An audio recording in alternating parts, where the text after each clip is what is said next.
Hello, hello, hello.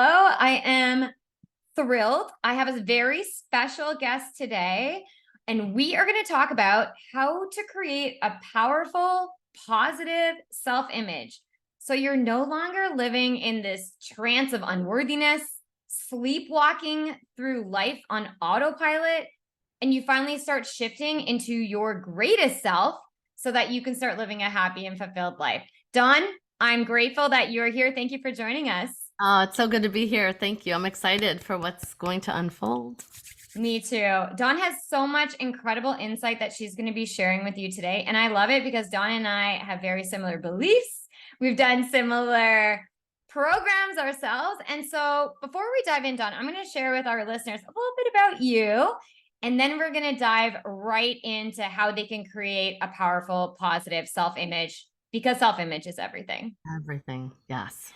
Okay, so Dawn Gaden is a CEO of Mind Body Counseling and Coaching. She's a licensed counselor, international speaker, which is actually how we got connected, and best-selling author. Her global coaching program, The Self-Image Shift, helps her clients get unstuck from limiting beliefs and rewire their brain for success. With over 2 decades of experience in personal empowerment, she's been mentored by speaking icons Bob Proctor, which we were just Googling over, and Wayne Dyer. So she has a very interesting and great method that she uses, which is Intensati method, making sure I'm getting that right. And she coaches on basically the whole body experience that elevates your energy, creates powerful self-image shift that leads to high performance state of living. Mm-hmm. So this is amazing. And not only that, you have also been through a journey with cancer. So you have a very interesting and inspiring story to share. And I'm just so happy that you're here to share this with everyone. And we're going to dive into this. So Dawn, thank you again for being here. Thank you. It's good to be here. Amazing. I would love for you just to share initially with the audience. Let's give them a little dive into the world of Dawn. Let's share a little bit about how you got to where you are today and why self-image is so important to you. Yes. Yes. Thank you very much. Wow, many paths that got me here. Like many of us, we go through the ups and downs and the valleys. And I think it's when we keep our eyes wide open, we continue to move forward. And that's what I always do. I've always been able to see possibility. That's been the key. And I remember that first when I was thinking about that, when, in this journey, we work with coaches, we do our own work. And it came up for me, when was I always this person who could just like decide to see the positive, right? See the light, see where to move to. And what came to mind as a meditator and visualizer, I was thinking about it. I'm like, what was that moment?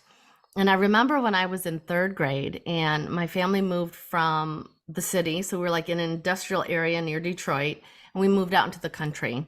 And I have 3 siblings, so there's 4 of us all together. So we moved out to the country, and I just had this vision of lying in our yard in the grass, and it was like a yard, like a field.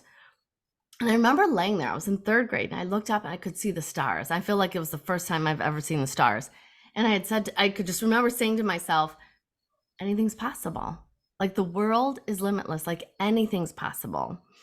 And so from a very young age, that stuck with me, and it guided me through everything, like guided me through college, because in college is when I was experiencing panic attacks and anxiety and had that struggle, but knew I had to go to college to get a degree in counseling to do what I wanted to do, because back in 1989, there were no coaches. There was no coaching people to see possibility and create your best life. So I went to college, and it was hard for me. College was really hard for me. I loved to study. I was the one in the front row. And that's when I experienced my first panic attack. And I thought, well, this isn't going to work. A Dawn that has panic attacks and anxiety and is stressed isn't going to be the Dawn that can create and help her clients see possibility. I'm like, something had to change. And that's when I discovered meditation. Headphones at night, listening because I couldn't sleep. And I knew that the story up in here was what was keeping me in that state of being.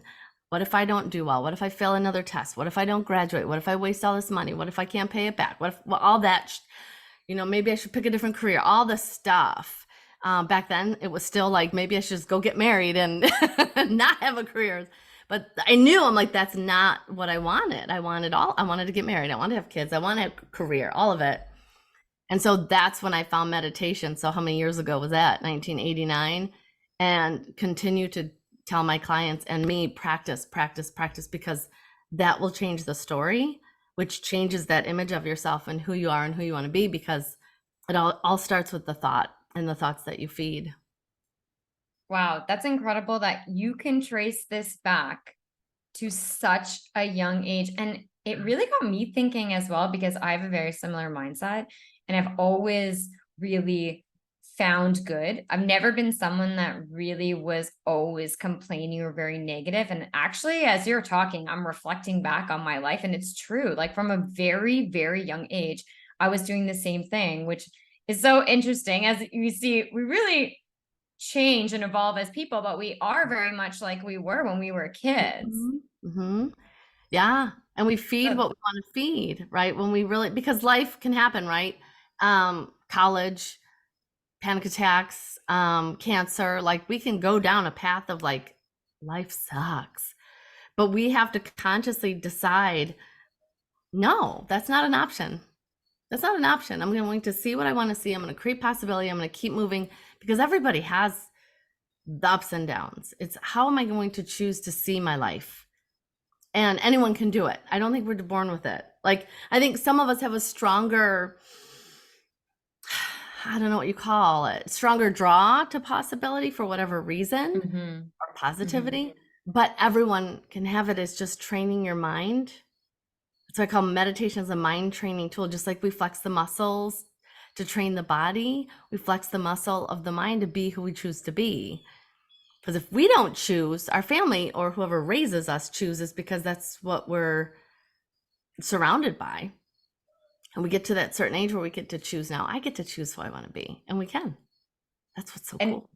and it's definitely not something that even people listening, some of the listeners right now, they're hearing some of this and might be like, that's kind of interesting. Like, no, like learning this and just, I mean, I think today, Dawn and I just encourage you to open up your mind, just open up your ears and your mind to the possibility that what we're sharing with you today is possible for you, because it absolutely is. If it's possible for us, then it's possible for you, because we are really no different, Okay. maybe different bodies, but living in the same world. Yeah. Interesting thing with meditation, Dawn, I personally, in the last couple weeks, started 5-minute meditations. Ah. So, and I've been doing them both sometime like before bed, but there's a one I do every morning. Mhm. And meditation is challenging. And this is where I struggle, because I am, type A, mind is always going. I've got a million things I'm thinking about.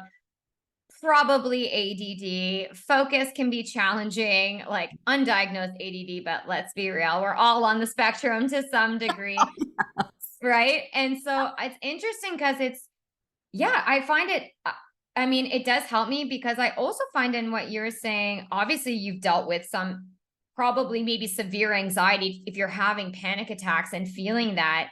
I've been feeling in the last, maybe a lot more this last year, just talking to a friend about it earlier today about anxiety. And I would generally consider myself a very low anxious person.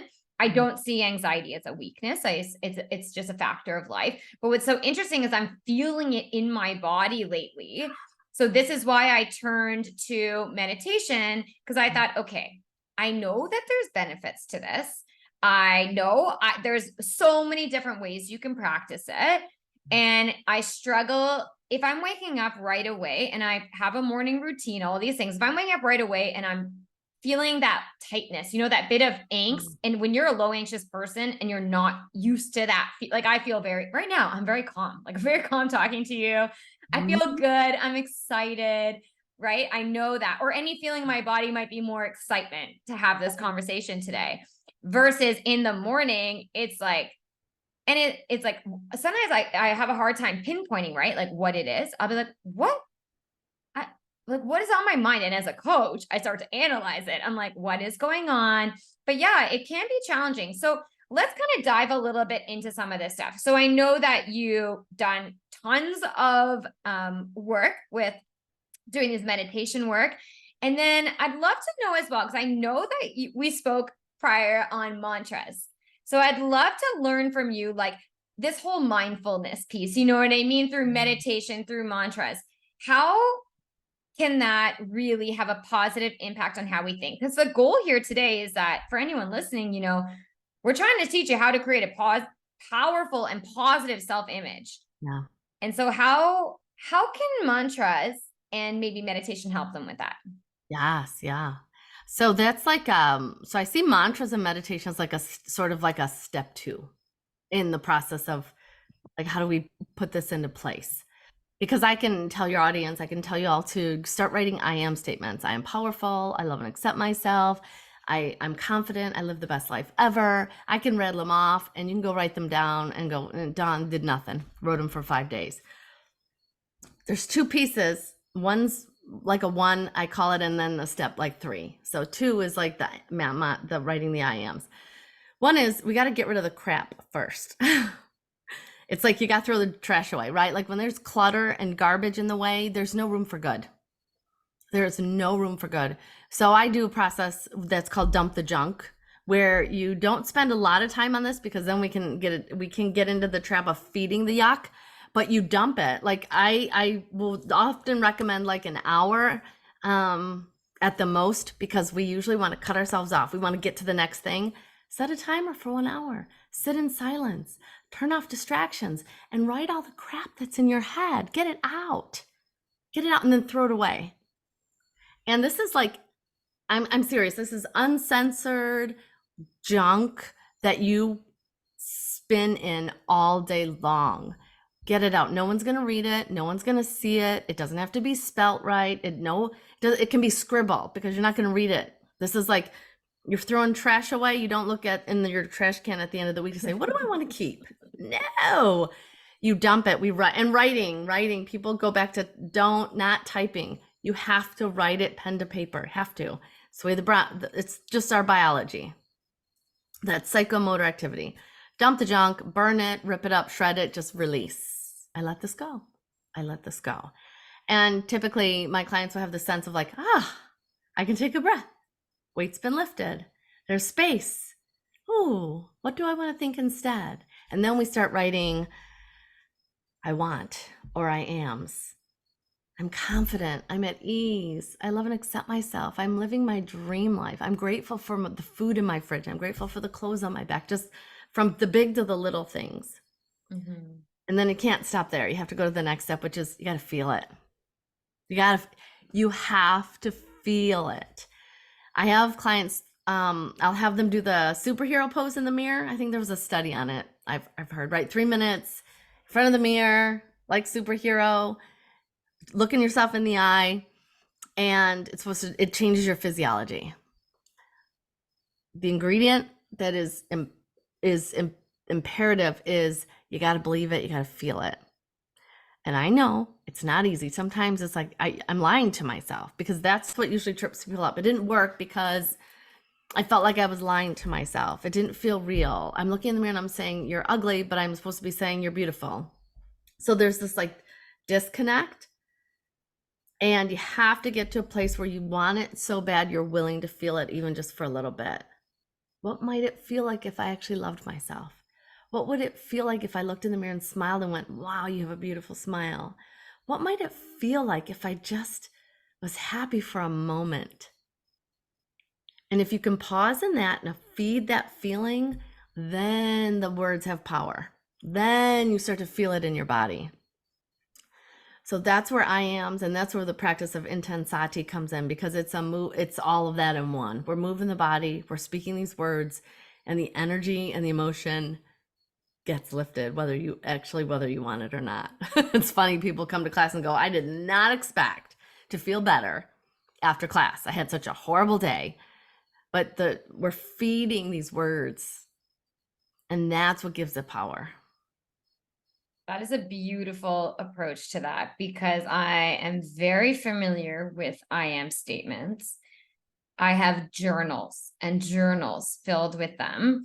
And something I've noticed lately, and I actually this morning I even did it because I like, to take some time to have my morning routine and write maybe it's like my goal. Some days if I'm feeling like I think I need to practice gratitude today. I'm like if I'm feeling like I need to get into a good feeling, right? I might just say to myself, okay, I want to practice some gratitude. But when it comes to those I am statements, I've caught myself lately where it's like I'm in a hurry because I'm starting work. Like, I'm doing this between 5 and 6 a.m. So usually it's like I'm doing it before work. I'm trying to get into a good headspace.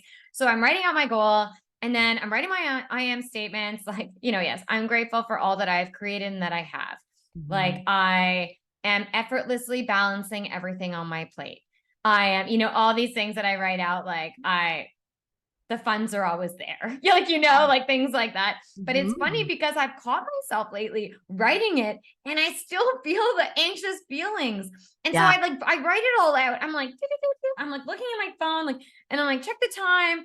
And then I'm like writing it. And then I close my journal and I'm like, I'm like, Jane, this defeats the purpose of doing this because you're exactly right. That missing piece. So what I did today actually is I opened my journal, but I wasn't like, I knew I didn't have a lot of time. So I Mhm. was like, you know what? I'm going to come back to this. Would I love to do this morning? Yes, I can still, do something this morning that makes me feel good, still put some thoughts into my head. I actually listened to like, I have like a sound healing playlist I made. So Mhm. it's like I just fuel my brain constantly with like mute because I listen to so much music that I want it to actually be saying things that are uplifting and not reminding me of bad things of my past, right? Or things that have happened. Yeah. But it's interesting because yeah, I can totally get behind, and this is so important for anyone listening, is that feeling component. Mm. And I love those three kind of steps. Get a piece of paper, write down, get rid of the crap. I love it. Like write it and dump it because we hold on to Mhm. so much. I find as well what my friends, my clients say to me, they come and they just dump at the beginning of a session. They're just, of course, and they Mhm. just need to get it out. And then Yeah. they get it out. And then as we talk more through it, or you realize once you put it on paper, okay, yeah, that sucked. Like that did suck. But okay, it's fine. Like I'm okay. It's obviously something that's already happened. I've moved through it, but then as well, I love that getting into the feeling of it. That's so key. So how would you say then for someone that's kind of new to this, Mhm. maybe new to mantras, new to getting into the understanding on how our thoughts and our feelings are so related. I've spoken about this in a couple episodes. So how would someone that's listening right now be able to choose like their thoughts and feelings? Like how could they do that so that it's setting them up for, a successful day? Yeah. So, yeah, it's a really good question because a lot of people come into my business as clients because they're lost, right? They're stuck in the I don't want to feel anxious. I don't want to feel depressed. I don't want to be in debt. I don't want a unhappy marriage. And so that's another key piece to the dumping. If you can write out all the I don't want, and then we flip it. Just write the opposite. And not I'm not in anxiety, but I'm at peace. I'm at ease. I have a wonderful relationship. And I'll pause on this one because this is sticky sometimes when people think, but I'm not. I'm in a horrible relationship. Right. But if we live in this, I'm in a horrible relationship. I'm in a horrible relationship. That's playing over and over. How are you going to get from here to there into a happy relationship if we don't start feeling? I choose happy relationships. I choose to be in a place where people lift me up and I lift them up and we have mutual respect and love. I choose, right? Or I choose finding the right words that feel right. Because I listen to Esther Hicks. She has a lot of law of attraction kind of stuff. And she had said, you can't get there from here. And I just remembered over, oh my gosh, that's so right. You can't get there from here. That's what it's about.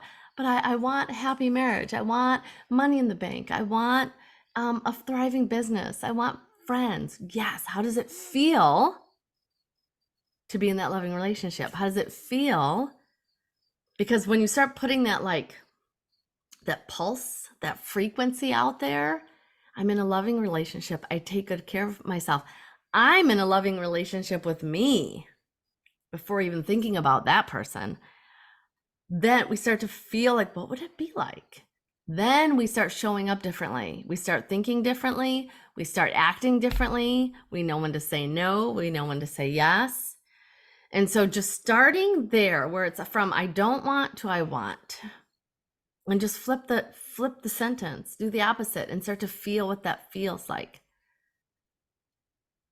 Yeah, that is an amazing tip. And that is exactly how one can start to see better results in their life. But you nailed it when you said that.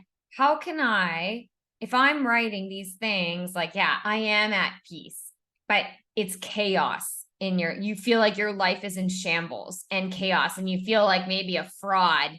writing those things, right? It's like, but obviously, if nothing's changing in your, if you want a different result, and in your current result, you keep having these thoughts like, my life sucks, I'm never gonna be happy, I'm never gonna have the relationship I want, I'm unhappy in my marriage, whatever it is, right? If we're focusing, like you said, on those I don't have, I don't want, then we're just attracting more of that to us, because we're speaking it, as we say, you're speaking it into existence, you're speaking it into your life.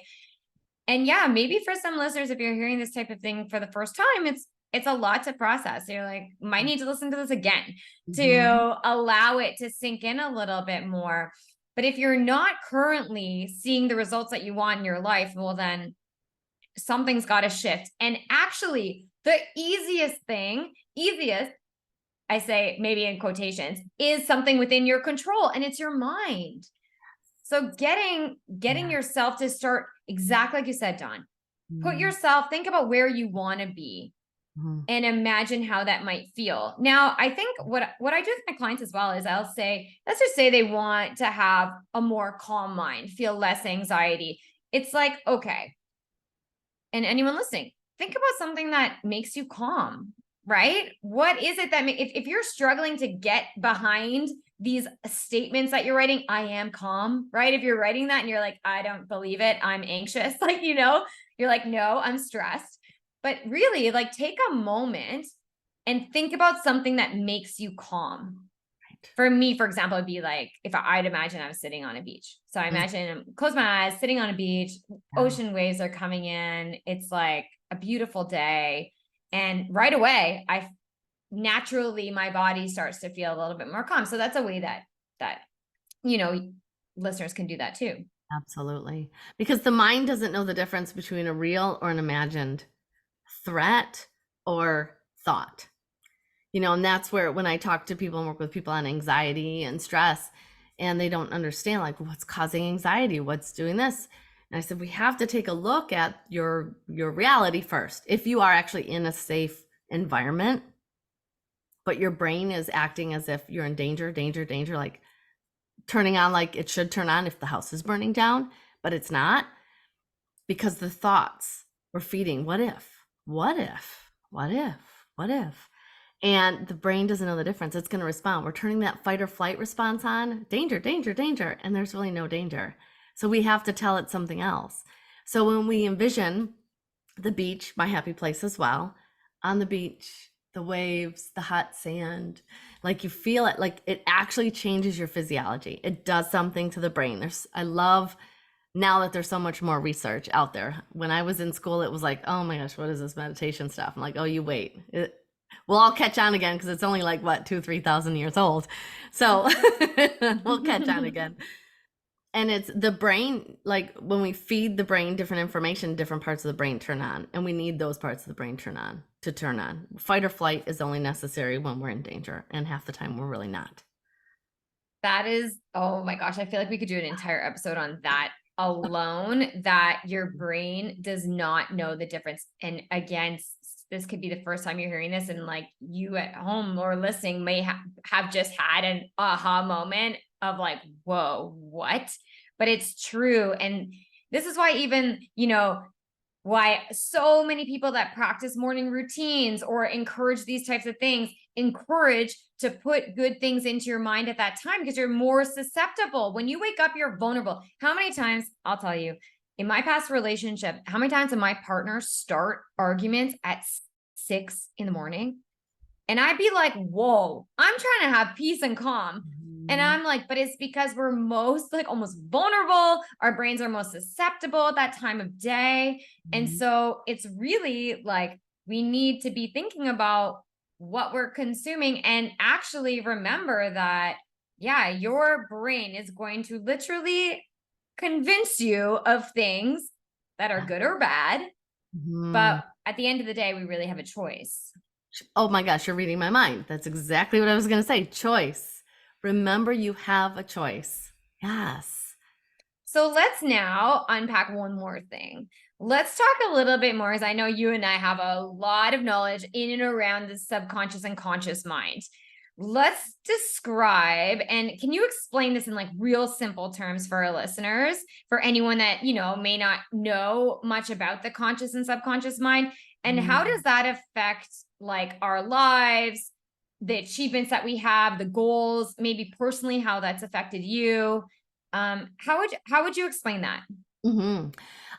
So most, I think, well, maybe not, maybe this is new information. From 0 to 7, right? Our brain is like a sponge. So the environment we're in, we're just soaking everything up, and we're not deciphering between good or bad. It's not happening yet. And so everything gets filed away in that subconscious mind. We don't even know it's there. And I'll give an example. I know I don't like blood.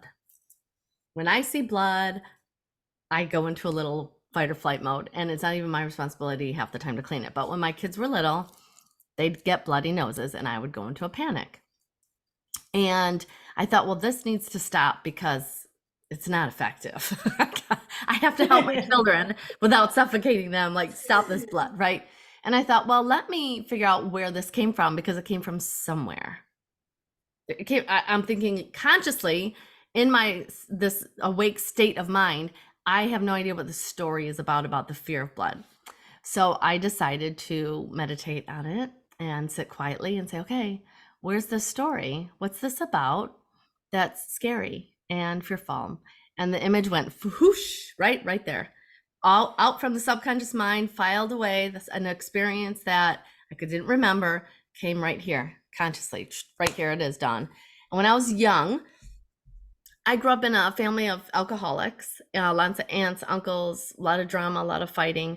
And my uncle would have, it's so funny. I don't eat a lot of meat. I wouldn't say I'm a vegetarian because I'm really not, but we'd have a pig roast. It just sounds so weird when I even say it. Poor things. But anyway, we'd have these big things and they'd cook meat and all this. Well, there was always alcohol involved. And the image that came to mind when I was decided to like clear this fear was my uncle walking in the door at his pig roast with a gun in his hand, like a rifle, like a hunting gun, because they're all hunters as well, covered in blood. And I was like, oh, I remember that happened. There was a fight outside because people get, stupid when they're drinking or intoxicated or under the influence. And so I didn't have the full story, but I remember that image, and I remember I was scared. And so I went and I asked my parents, what happened that event day? And they're like, yeah, Uncle Bob was drinking, got in a fight. I said, did anybody get hurt, like badly hurt? And they're like, nope, fist fighting, broken, bloody noses.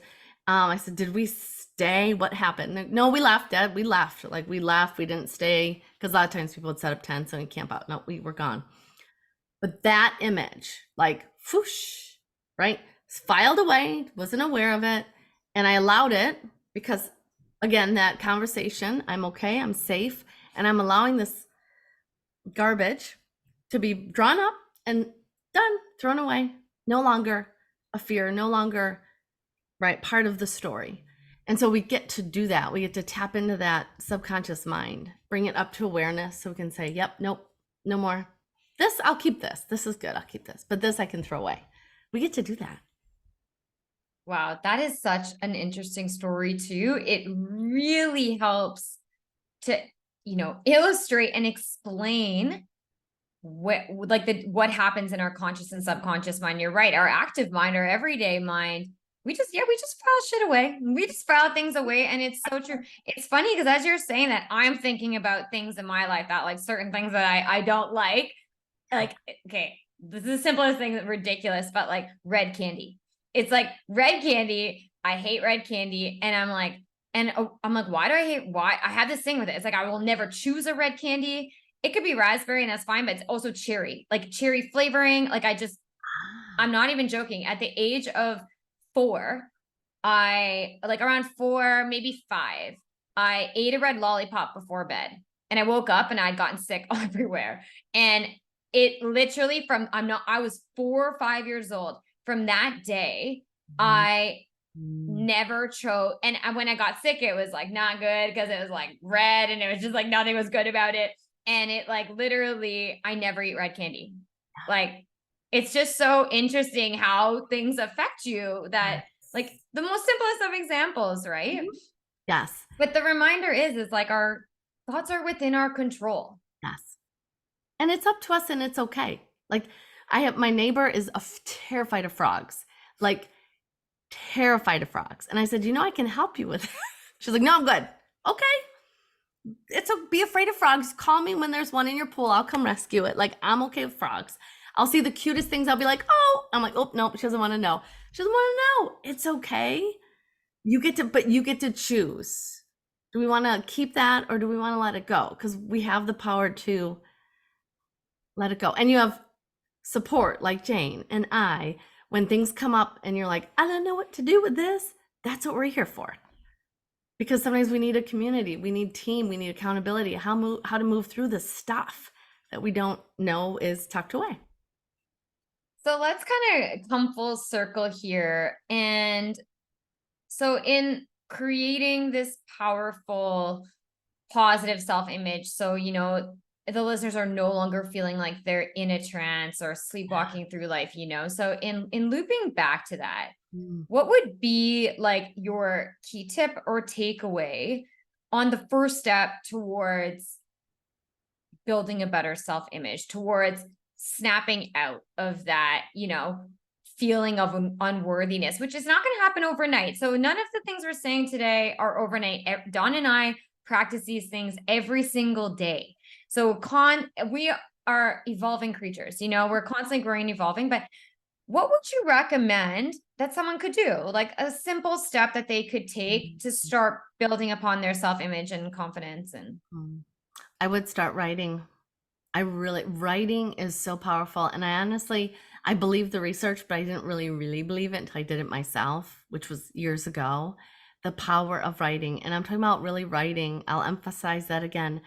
Not the typing. It just doesn't do the same. It doesn't create the same neural pathways and that psychomotor activity when you write. And I'm a lefty, that's why I use my left hand. When you write, just begin writing. Dump out what you don't like. Stay on the surface if you want at first. I don't like my hair, or I don't like my house, and I don't like my job. And I'm just stay on the surface. And as you get deep, become more confident and comfortable with the fact that you're in charge.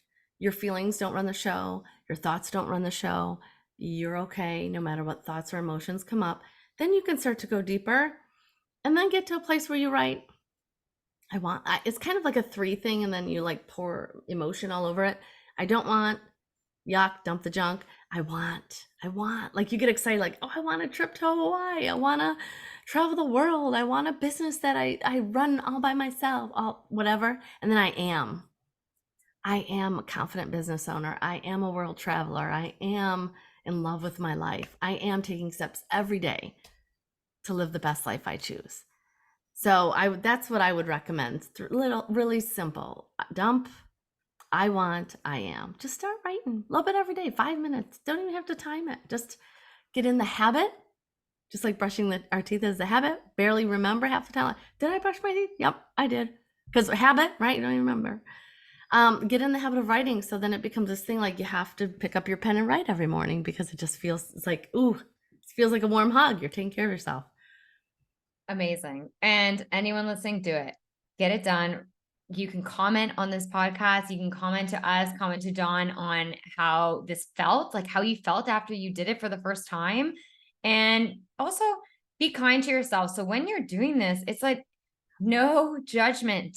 It's you. It's you. We are trying to better ourselves. So really come into this with an open heart. Mhm. No judgment. This is just an opportunity to really, work on that self-image and be the person that you want to be. Like start getting closer to being that person. So Absolutely. Dawn, this is like amazing.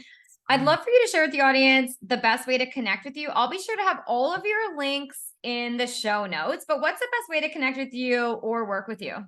Yeah, my website's super easy, dawngaden.com. And email's the same. Well, email's a little bit longer, but super cool. Dawn at createconsciousliving.com. Those are the best ways you'll get. If you go to my website, everything's there. My free gift, my phone number's there, my email's there. You can chat with me anytime. Beautiful. I want to thank you, Dawn, again. This was so insightful. You gave such simple things that someone can do right now or do tomorrow morning. And I just want to thank you again for being here. Thank you so much. It was great. I loved it. I loved it too.